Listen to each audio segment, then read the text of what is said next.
오늘은 평범한 이야기 하나를 들려드리려고 합니다. 아니, 평범하다고 하기엔 너무나 가슴 깊이 울림이 있는 이야기입니다. 영상이 도움이 되셨다면 구독과 좋아요 버튼을 눌러주세요. 여러분의 작은 관심이 더 좋은 이야기를 만드는 힘이 됩니다. 제가 오늘 들려드릴 이야기는 70평생을 원망과 분노 속에 살아온 한 노인에 관한 것입니다. 그분의 이름은 송대웅. 올해 76입니다. 송대웅 어르신은 서울 종로구에서 작은 시계방 대웅시계를 50년째 운영하고 계십니다. 가게 문을 열면 똑딱똑딱 수십 개의 시계가 각자 다른 리듬으로 시간을 새깁니다.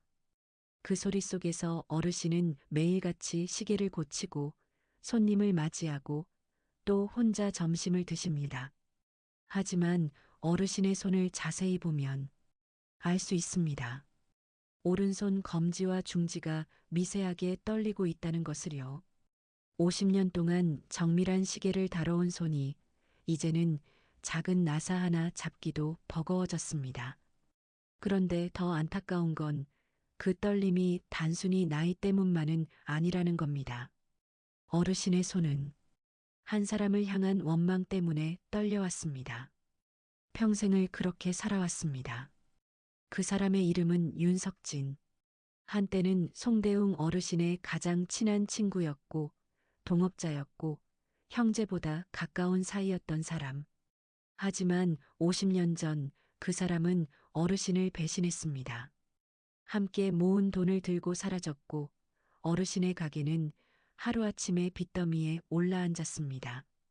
그날 이후 송대웅 어르신은 매일 밤 윤석진을 저주했습니다. 내가 어디서 어떻게 살든 나보다 더 고생하며 살기를. 50년입니다. 1만 8천여 일을 그렇게 살아왔습니다. 하지만 오늘 저는 여러분께 그 이야기의 끝을 들려드리려 합니다. 어떻게 한 사람이 50년간의 원망을 내려놓게 되었는지, 그리고 그것이 어르신의 삶을, 그리고 주변 사람들의 삶을 어떻게 바꾸어 놓았는지. 자, 그럼 이제 시작해 볼까요? 2024년 봄 서울 종로구 낙원동. 할아버지, 이 시계 고칠 수 있으세요? 25살쯤 되어 보이는 젊은 여자가 조심스럽게 물었습니다. 손에는 오래된 회중시계 하나를 들고 있었습니다. 송대웅 어르신은 돋보기 너머로 그 시계를 들여다봤습니다. 이거 스위스제 오메가네. 1960년대 제품이야. 어디서 났어요? 할머니 유품이에요. 돌아가시기 전에 꼭 고쳐달라고 하셨는데 어디 가도 부품이 없다고 하더라고요. 어르신은 한참을 시계를 들여다봤습니다. 그러다 고개를 저었습니다. 미안하지만 나도 이제 이런 건 힘들어. 손이 말을 안 들어서. 어르신이 떨리는 오른손을 보였습니다. 젊은 여자는 실망한 표정을 지으며 고개를 끄덕였습니다. 괜찮아요. 여러 곳 알아봤으니까. 그래도 할머니가 이 동네에서 시계를 샀다고 하셔서 혹시나 해서 왔어요. 여자가 돌아서려는 순간 어르신이 물었습니다. 할머니가 어떤 분이셨는데? 평생 남편을 기다리신 분이에요. 한국 전쟁 때 헤어지셨대요. 이 시계는 그분이 출전하기 전에 약혼 선물로 주신 거였고요. 할머니는 그분이 꼭 돌아올 거라고 70년을 혼자 사셨어요. 어르신의 손이 멈췄습니다. 그래서 돌아오셨나요? 아니요. 할머니는 끝내 그분을 만나지 못하고 돌아가셨어요. 마지막까지 이 시계를 품에 안고 계셨대요. 긴 침묵이 흘렀습니다. 일주일만 시간을 줘요. 해볼게요. 네, 정말요? 대신 약속 하나 해요. 내가 이걸 고치면 당신도 할머니처럼 누군가를 그렇게 오래 기다리며 살지는 마요. 인생은 너무 짧아요. 그날 저녁 송대웅 어르신은 오랜만에 그 정밀한 작업을 시작했습니다. 손은 여전히 떨렸지만 어르신은 포기하지 않았습니다. 똑딱, 똑딱, 시계의 심장이 뛰기 시작했습니다. 70년 만에 작업을 마치고 어르신은 문득 깨달았습니다. 50년 동안 자신도 멈춘 시계처럼 살아왔다는 것을. 윤석진을 원망하며 그 순간에 갇혀서 나도 저 시계처럼 멈춰 있었구나. 그날 밤 어르신은 오랜만에 깊은 잠을 잤습니다. 꿈속에서 누군가가 속삭였습니다. 형, 미안해. 일주일 후 젊은 여자는 눈물을 글썽이며 시계를 받아들었습니다. 정말 고맙습니다. 이거 얼마예요? 그냥 가져가요. 대신 어르신은 잠시 망설이다 물었습니다. 혹시 할머니 댁에 오래된 물건들 정리할 때 편지 같은 것도 나왔나요? 편지요? 아, 있었어요. 할머니가 평생 모아두신 편지들이 상자 가득. 근데 왜요? 아니, 그냥 궁금해서요. 여자가 돌아간 후 어르신은 자신의 책상 서랍 깊은 곳을 뒤졌습니다. 50년 동안 단 한 번도 열어보지 않았던 그곳을. 낡은 종이 한 장이 나왔습니다. 1974년 6월 15일자 편지. 윤석진이 보낸 마지막 편지였습니다. 어르신은 떨리는 손으로 그 편지를 펼쳤습니다. 대웅아, 이 편지를 쓰는 지금 내 손이 너무 떨려서 글씨가 제대로 써지지도 않는다. 형이라고 부르던 너에게 이런 말을 해야 한다는 게 차라리 죽는 게 나을 것 같다. 대웅아, 나 병원에서 진단을 받았어. 위암 말기래. 길어야 6개월이라고 했어. 우리가 모은 돈 내가 가져간 게 아니야. 병원비로 다 썼어. 수술도 해봤고 항암제도 써봤어. 하지만 소용없었어. 너한테 말하지 못한 게 너무 미안해. 내가 날 위해 돈을 쓰게 할 수 없었어. 너는 가정이 있고 앞으로 살아갈 날이 많잖아. 나는 이제 부산 어느 요양원에 있어. 이름은 밝히지 않을게. 너희 가족한테 피해주고 싶지 않아. 대웅아, 제발 나를 용서해줘. 내가 죽어서라도 너한테 갚을게. 평생 고마웠어. 너 같은 친구가 있어서 내 인생은 행복했어. 마지막으로 부탁 하나만 할게. 나를 미워하지 마.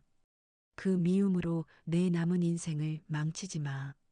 안녕, 내 친구. 마이너스 석진. 편지를 다 읽은 송대웅 어르신은 그대로 주저앉았습니다. 50년. 50년 동안 자신은 무엇을 했던 걸까요? 친구는 죽어가면서도 자신을 걱정했는데 자신은 50년 동안 그를 저주했습니다. 친구는 마지막까지 자신을 사랑했는데 자신은 그를 배신자라고 불렀습니다. 석진아, 미안해, 미안해. 76 노인은 그날 생애 처음으로 제대로 울었습니다. 가게의 모든 시계가 오후 3시 15분을 가리키며 동시에 울렸습니다. 마치 친구의 영혼이 괜찮아 형이라고 말하는 것 같았습니다. 그날부터 어르신의 손떨림이 조금씩 나아지기 시작했습니다. 다음 날 아침 송대웅 어르신은 50년 만에 처음으로 가게 문에 휴무 팻말을 걸었습니다. 대웅식의 마이너스 임시 휴업. 중요한 일이 있어 며칠간 문을 닫습니다. 어르신은 서울역으로 향했습니다. 부산행 KTX 표를 끊었습니다. 기차 안에서 어르신은 계속 편지를 읽고 또 읽었습니다. 50년 전에 읽었어야 했던 편지를. 석진이가 어느 요양원에 있었을까? 혹시 아직도 그곳에 기록이 남아 있을까? 부산에 도착한 어르신은 1970년대에 운영되었던 요양원들을 찾아다니기 시작했습니다. 하나, 둘, 셋. 대부분은 이미 문을 닫았거나 다른 곳으로 이전했습니다. 사흘째 되는 날 해운대구의 한 낡은 건물 앞에 섰습니다. 평화요양원이라는 간판이 바랜 채로 걸려 있었습니다. 여보세요? 누구 없으세요? 문을 열고 들어가자 팔수는 되어 보이는 할머니가 나타났습니다. 누구세요? 여긴 이제 요양원 아닌데. 혹시 1974년에 여기 윤석진이라는 분이 계셨나요? 할머니의 얼굴이 굳어졌습니다. 윤석진? 아, 그분. 어떻게 그분을 아세요? 제 친구였습니다. 아니, 형제 같은 사람이었어요. 할머니는 어르신을 안으로 안내했습니다. 앉으세요. 차 한 잔 드릴게요. 그분, 어떻게 되었나요? 1974년 12월에 돌아가셨어요. 참 좋은 분이셨죠. 마지막까지 누군가 이름을 부르셨어요. 대웅하라고. 어르신의 눈에서 눈물이 흘렀습니다. 할머니가 안쪽 방으로 들어가더니 낡은 상자 하나를 가져왔습니다. 이거 그분이 남기신 유품이에요. 찾아갈 사람이 없어서 제가 그냥 보관하고 있었어요. 언젠가 누군가 찾으러 올 것 같았거든요. 상자 안에는 몇 가지 물건이 들어 있었습니다. 낡은 시계, 두 사람이 함께 찍은 사진, 그리고 또 다른 편지들. 어르신이 떨리는 손으로 사진을 집어들었습니다. 1960년대 초 대웅시계 가게 앞에서 찍은 사진이었습니다. 두 명의 청년이 팔짱을 끼고 환하게 웃고 있었습니다. 이 사진, 제가 가져가도 될까요? 당연하죠. 원래 당신 것이었던 거예요. 어르신은 사진을 가슴에 품었습니다. 50년 만에 친구를 다시 만난 기분이었습니다. 그분 묘가 어디 있는지 아세요? 할머니는 고개를 끄덕였습니다. 영도구 공동묘지에 있어요. 제가 안장했거든요. 아무도 없으셔서 다음 날 아침 송대웅 어르신은 영도구 공동묘지를 찾았습니다. 바닷바람이 세게 불어왔습니다. 할머니가 알려준 위치를 찾아가자 소박한 비석 하나가 보였습니다. 윤석진 1940-1974. 그게 전부였습니다. 어르신은 비석 앞에 무릎을 꿇었습니다. 가져온 국화꽃을 놓고 한참을 말없이 앉아 있었습니다. 석진아, 목이 메었습니다. 미안하다. 50년 동안 나는 너를 원망했어. 내가 나를 배신했다고 생각했어. 내가 어디선가 잘 살고 있을 거라고, 내 고통을 비웃고 있을 거라고 생각했어. 하지만 너는 죽어가면서도 나를 걱정했구나. 너는 마지막까지 나를 형이라고 불렀구나. 너를 용서하는 게 아니야, 석진아. 용서할 게 없었어. 내가 잘못한 게 없었으니까. 오히려 나를 용서해줘. 바람이 세게 불었습니다. 어르신은 그 바람 속에서 친구의 목소리를 들었습니다. 형, 괜찮아. 다 괜찮아. 어르신은 비석을 쓰다듬으며 말했습니다. 너 말이 맞았어. 미움으로 내 인생을 망쳤어. 50년을 헛되이 보냈어. 하지만 석진아, 이제라도 알게 됐어. 내가 얼마나 나를 사랑했는지, 내가 얼마나 좋은 친구였는지. 다음 생에 또 만나면 그때는 내가 더 잘할게. 더 좋은 형이 되어줄게. 어르신은 그렇게 하루 종일 친구 곁에 있었습니다. 50년 동안 하지 못했던 이야기들을 쏟아냈습니다. 해가 질 무렵 어르신은 일어서며 마지막으로 말했습니다. 고마웠어, 석진아. 내 인생에서 가장 소중한 친구였어. 이제 편히 쉬어. 묘지를 나서는 어르신의 걸음은 올 때보다 훨씬 가벼웠습니다. 50년간 짊어지고 있던 무거운 짐을 내려놓은 기분이었습니다. 서울로 돌아온 송대웅 어르신은 가게의 간판을 새로 달았습니다. 대웅시계 대웅앤드 석진 시계. 그리고 가게 한쪽 벽에 작은 액자를 걸었습니다. 50년 전 두 청년이 함께 웃고 있는 그 사진. 다음 날부터 어르신의 일상이 달라지기 시작했습니다. 손떨림이 거의 사라졌습니다. 다시 정밀한 시계를 고칠 수 있게 되었습니다. 그리고 무엇보다 어르신은 웃기 시작했습니다. 손님들에게, 지나가는 사람들에게, 그리고 사진 속 친구에게. 어느 날 그 젊은 여자가 다시 가게를 찾았습니다. 할아버지, 그때 고쳐주신 시계. 정말 잘 가고 있어요. 고맙습니다. 다행이네요. 그런데 할아버지, 뭔가 달라지신 것 같아요. 더 편안해 보이세요. 어르신은 벽에 걸린 사진을 가리켰습니다. 저 친구를 찾았거든요. 아니, 정확히는 잃어버렸던 그 친구를 다시 만났어요. 마음속에서. 그분도 돌아가셨나요? 응, 50년 전에. 하지만 난 50년 동안 그걸 몰랐어. 아니, 알려고 하지 않았지. 젊은 여자는 어르신의 이야기를 조용히 들었습니다. 근데 이제 알겠어요. 사람을 미워하면서 사는 건 결국 자기 자신을 가두는 거더라고요.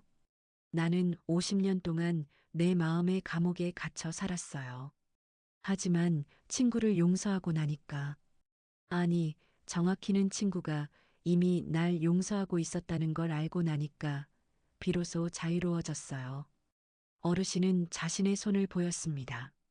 더 이상 떨리지 않는 손을. 봐요. 이 손이 이제 다시 시계를 고칠 수 있어요. 50년 만에. 젊은 여자의 눈에 눈물이 맺혔습니다. 할아버지, 할머니도 그랬으면 좋았을 텐데. 미워하지 않고 그냥 사랑만 기억하며 사셨으면. 그러게요. 하지만 늦었다고 생각할 때가 가장 빠른 때래요. 당신은 할머니처럼 살지 마세요. 미워할 시간에 사랑하고 원망할 시간에 용서하세요. 그날 이후 송대웅 어르신은 가게에 특별한 문구를 하나 더 붙였습니다. 이곳은 시계를 고치는 곳이 아닙니다. 멈춰버린 시간을, 잃어버린 마음을, 그리고 잊고 있던 사랑을 다시 찾는 곳입니다. 많은 사람들이 그 문구를 보고 가게로 들어왔습니다. 어떤 이는 시계를 고치러, 어떤 이는 그냥 이야기를 나누러. 어르신은 시계를 고치며 사람들에게 말해주곤 했습니다. 시계는 멈춰도 다시 고칠 수 있어요. 하지만 인생은, 흘러가 버린 시간은 되돌릴 수 없죠. 그러니 미워하며 사는데 시간을 낭비하지 마세요. 2024년 가을, 어느 저녁, 송대웅 어르신은 가게 문을 닫고 사진 속 친구를 바라보며 웃었습니다. 석진아, 오늘도 좋은 하루였어. 너도 그곳에서 편안하니? 똑딱, 똑딱. 가게의 수십 개 시계가 저마다의 리듬으로 대답했습니다. 응, 형.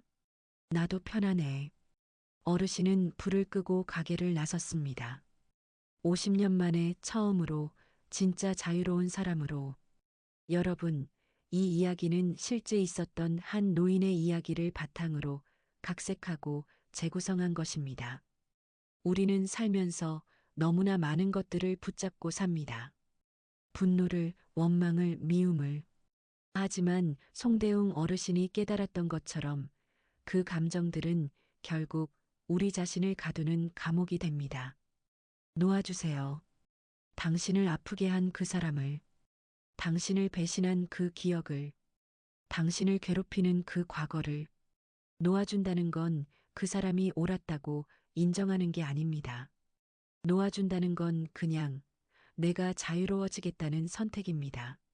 송대웅 어르신은 50년을 허비했지만 그래도 늦지 않았습니다. 당신도 늦지 않았습니다. 지금 이 순간 놓아야 할 그 마음을 내려놓으세요. 그리고 다시 시작하세요. 당신의 시계를 다시 작동시키세요. 여러분의 남은 인생이 송대웅 어르신처럼 자유롭고 평화로운 시간이 되기를 바랍니다. 영상을 끝까지 시청해 주셔서 감사합니다. 이 이야기가 여러분의 마음에 작은 울림이 되었기를 바랍니다. 구독과 좋아요, 알림 설정으로 더 많은 감동적인 이야기를 함께 해주세요. 여러분 모두 오늘도 행복한 하루 되세요. 감사합니다. 이 이야기는 실제 사연을 바탕으로 각색 및 재구성되었습니다. 등장하는 인물의 이름, 장소, 세부 사항은 창작되었습니다.